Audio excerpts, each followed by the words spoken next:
friend, how's it going? It's me, Betty Jean. In today's video, we're continuing on with the series where I walk down memory lane and chat about palettes that I no longer own. These are palettes that I have decluttered in the past, and this is just a fun way for me to, you know, reminisce a little, chat about things that I once owned but no longer do, and why. Do I remember them? Because some of these have completely left my brain. Do I regret getting rid of any of them? Maybe, we shall see. I started the series last year, so most of the videos from the series are from the beginning of last year, where I started from like the very beginning of my makeup collecting journey, and then I kind of took a pause on it because I got up to date, and I've brought it back again this year because there's been a couple declutters, and I am excited just to walk down memory lane and share these with you. I don't think this will be the last one of this year, just because I still have quite a lot to go through, and I don't think I'm gonna hit them all up today, but I will continue to do so as time goes on. Before we get into the video itself, I did film this look. It is from a members only exclusive Get Ready With Me. If you want to join my membership, the link to sign up will be down below. You will get a cute bat badge next to your name. You'll get cute little spooky emojis to use in the comments, and you will get access to a members only video every month. I've already posted 2, so you'll already have access to this one and last month's if you join now. And as far as my accessories today go, these plugs are Love Kills Boutique. This choker, I don't know where it's from, it's kind of old. And this top that I'm obsessed with, I got last year from the brand Black Widow Yoga online. And yeah, without further ado, let's just hop into it, walk down memory lane, and chat about some forgotten and decluttered palettes. I'm gonna do a little scooch so that we have room for some pictures on the screen. All right, ColourPop, let's hit up some more ColourPop before we move on. Still lots of ColourPop to go through.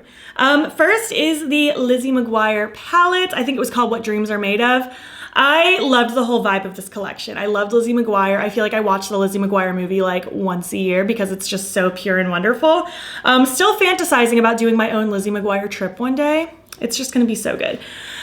This palette, while I enjoyed using the collection, there were some really fun things about it, especially the glosses. I love the glosses in that collection, but I digress. This palette was fun, but I just feel like it wasn't perfect for me. There were a few like neutrally shades that I don't tend to reach for.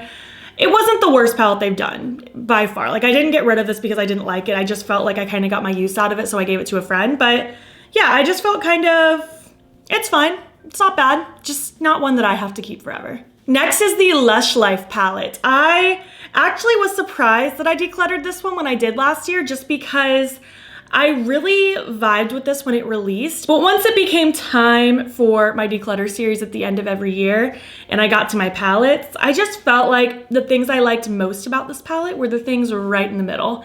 Very much a half neutral, half colorful kind of palette, and the neutral shades I just don't vibe with, and I didn't really want to keep this palette around for just a couple really pretty greens and blues when I have those throughout my collection, so gave that one to a friend as well. Oh my gosh, the Sweet Talk palette. Okay, I didn't forget about this one because it was like cherished in my collection for a while, but I forgot about it in the sense of just like, I just haven't thought about it in a while.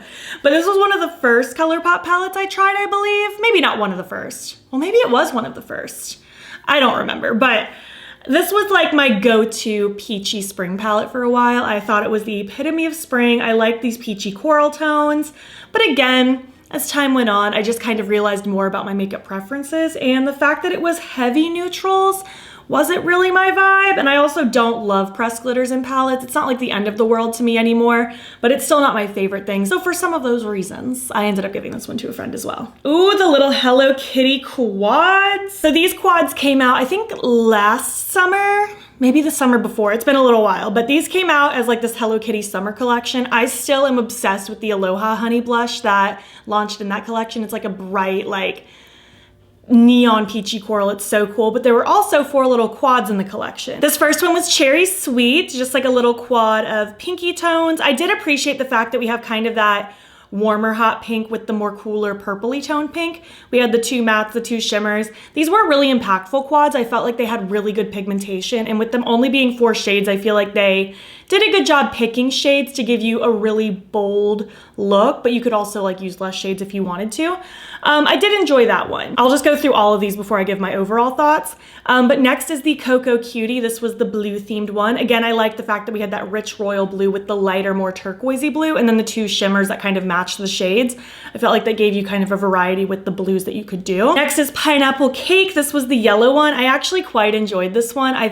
I just love yellow eyeshadow. I think it's so fun, and it's like, I feel like so rare to see yellow focused eyeshadows. It doesn't happen super often. It's usually like, I don't know, golds rather than yellows. But again, we had kind of a mixture of different tones of yellow, which I really appreciated. And that light yellow shimmer was really, really pretty to work with as well. And then this was actually my favorite of the bunch, the Teeny Keeny Quad. This was a bright orange, rich, delicious one. I loved how saturated these oranges were. We had beautiful, like, rich, deep, rusty orange paired with like a brighter, more punchy orange. And then the two orange shimmers, one of them was more of like a creamsicle highlighty shade, but that orange shimmer that was more darker, so rich and sparkly. I really enjoyed that one. Overall though, I ended up decluttering these just because I don't really reach for quads. I don't know what it is. I know it bothers some people. I've literally had people in my comment section like bothered that I don't reach for quads that much, but it's just not my go-to, you know? I just prefer like at least 6 pans. Like that's like my go-to. My sweet spot is like 9 to 12. Like I just like that size more. I like a little more variety. And quads I just don't reach for all the time. And even though I think those were really well done quads, I just feel like they deserved a better home because I knew I wasn't gonna reach for them very much. And keeping on the topic of quads, we also have the Animal Crossing collection. This launched, I wanna say during quarantine time, if I'm remembering correctly. Maybe a little bit after. I don't remember exactly, but I was so stoked for an Animal Crossing collection. Animal Crossing was like the only thing giving me a purpose to life at that point in time. And I was super excited to see this collection come to life. However, and I still stand by it, I just feel like they could have been so much more. It ended up just being pretty much all monochromatic quads. And I wish that they would have been like a palette. Like I feel like an Animal Crossing palette would have gone over a lot better than just like little monochromatic quads, you know? So this first one is the What a Hoot quad, more themed around Celeste and Blathers and doing the whole owl thing. Next is La Belle of the Ball. This is based on our seamstress hedgehog queens. We have, actually this one only had one matte. This was a dark matte purple, a lighter lilac-y sequensy shade where it has the sparkles pressed into it, which at that time period, I hated that. Now I can kind of ignore it. I just pretend it's a matte anyways because the sparkle tends to dust away, but I loathed it at the time. There was a really pretty duochrome in here. That duochrome honestly made this one stand out amongst the other ones. I wish they all had that really pretty duochrome. And then of course, a lavender glitter. Looking back, I kind of appreciate the mixture of textures, but again, still kind of wish this was all just one big palette instead of like 4 monochromatic quads. And I still wish that duochrome could have at least been utilized in all of them because it really did set that one apart. Next is 5 Star Island. This one is themed around Isabel. This one, color story wise, was the most fun because it wasn't a pure monochromatic palette. We had kind of pretty sure a sequensy like plummy shade. We had kind of more of a mid-toned pinky shade. We had a bright shimmer yellow, which was fun. It gave it a little something extra. And then a pressed pink glitter. And then finally, we have the Nook Ink Quad. This one was green themed, like the leaves. We had kind of a really dark, rich foresty green, more of a mid-toned sequensy shadow green. We had a mint shimmer and then a mint glitter. And I mean, really overall, just the format of these wasn't my perfect thing. Again, I don't reach for quads very often, so ultimately I just decided these would better suit another home. All right, let's take a break from ColourPop. We will finish ColourPop next time. I have some Odin's Eye ones. I can't believe I ever even got rid of some of these Odin's Eye ones. That's wild to me, right? This was the Alva 2. I really, really liked this one when it came out. It was super bright and fun. I'm pretty sure this was their brightest palette at the time.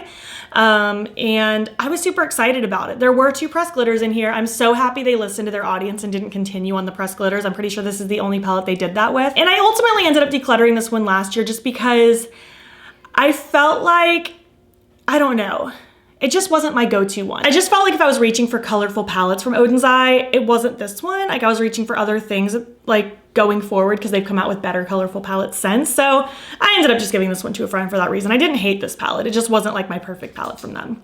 Next is the Freya palette. I'm pretty sure this was their first palette ever and one of the first palettes they ever sent me. They sent me this along with the Soul Mane a long time ago, like during quarantine actually, which gave me such a nice boost of happiness during that dark time. But overall, not only did this palette get discontinued, which I don't declutter things just because they're not available. Like I will use things that are discontinued, no problem. But for one, it was discontinued, and for 2, it just wasn't their best palette anymore. Formula-wise, they've improved so much since then, and this just isn't my color story, you know? I don't reach for just like warm tone browns and rosy shades. Like it wasn't my perfect palette. So I had fun with it for a time, but it just wasn't my thing anymore. And on a similar note, the Soul Main palette, which was, again, one of the first palettes I ever tried from them, I was over the moon about this palette at first. I loved that pop of lavender. I loved that duochrome shimmer on the bottom. There were just really pretty things about this palette, but again, over time, I just kind of realized they've improved so much since this palette. Like the formula just wasn't on par with what I'm used to from them now.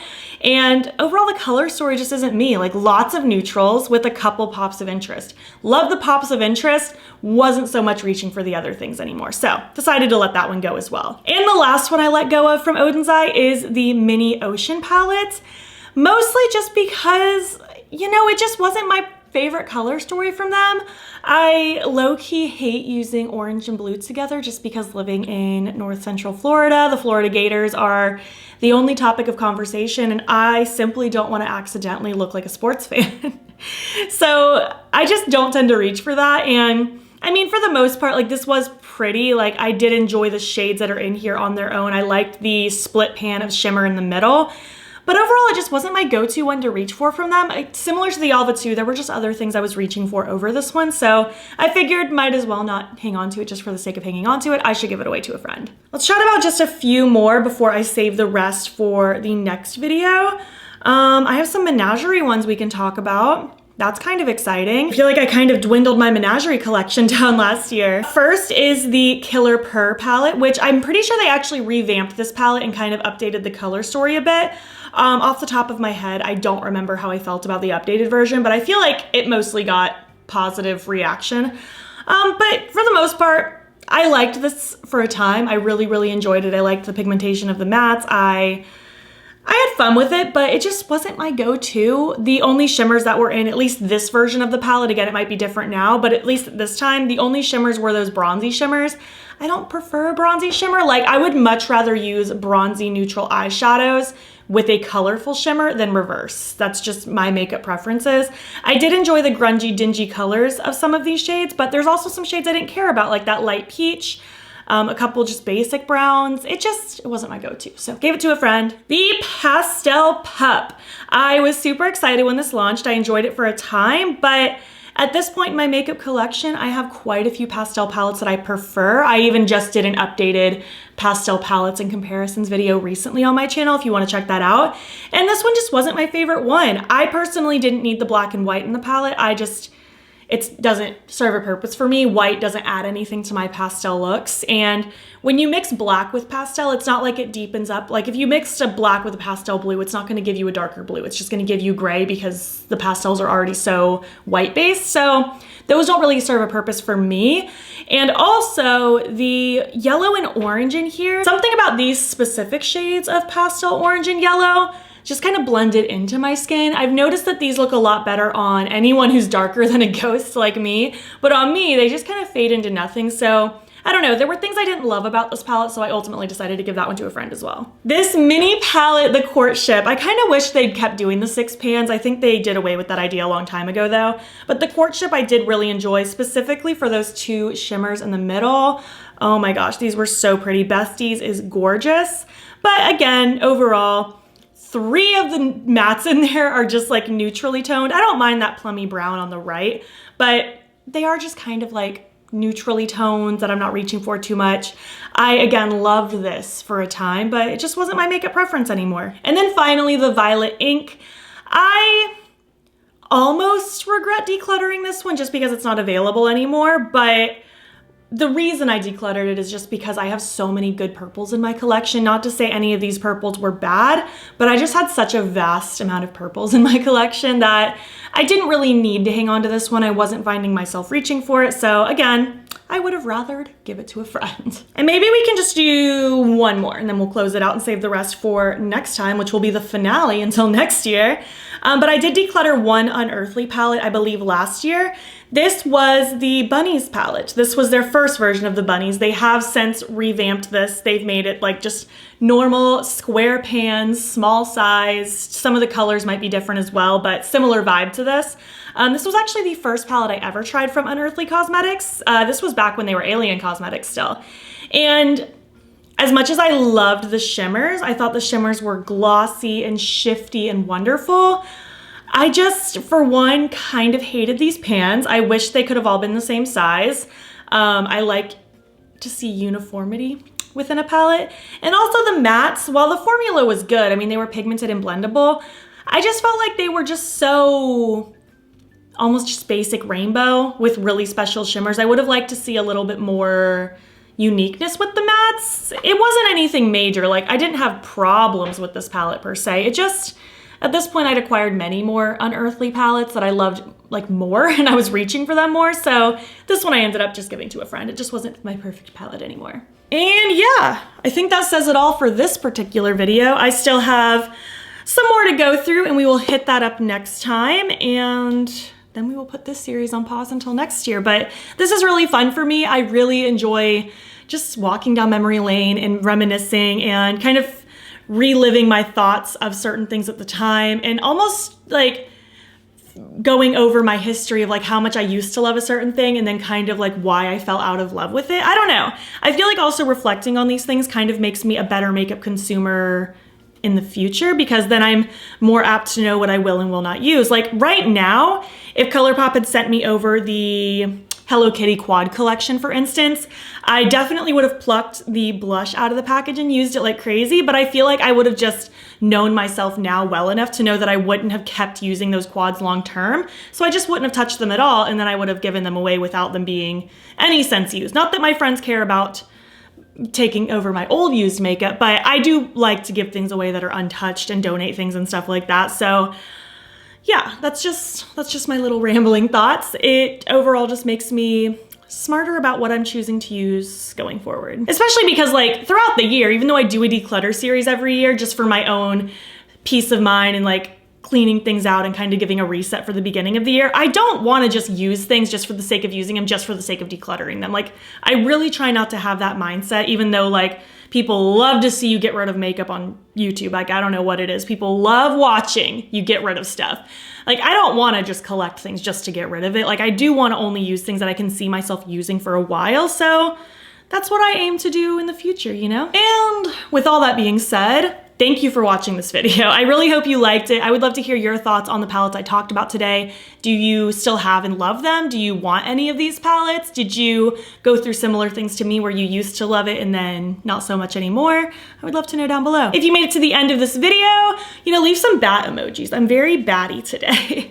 And if you like this video, please give it a thumbs up. It helps my channel out a lot. And if you're not already, you can follow me on my other socials. You can join the battybean fam. I am battybean on everything: Instagram, TikTok, and Twitter. And if you're not already, you can subscribe if you want to see more of my videos. I'm posting most days here as well. I thank you so much for watching, and I will catch you in the next one. Okay, bye. Hi, Kanade. Did you want to say hi? Come here. You gotta pay the cat tax if you're gonna run in here like that. Come on, you gotta say hi. You got an eye boogie. I'm gonna have to get that later. You nasty, nasty girl. Hi, Kanade. Did you have thoughts to say about these two? Ma'am?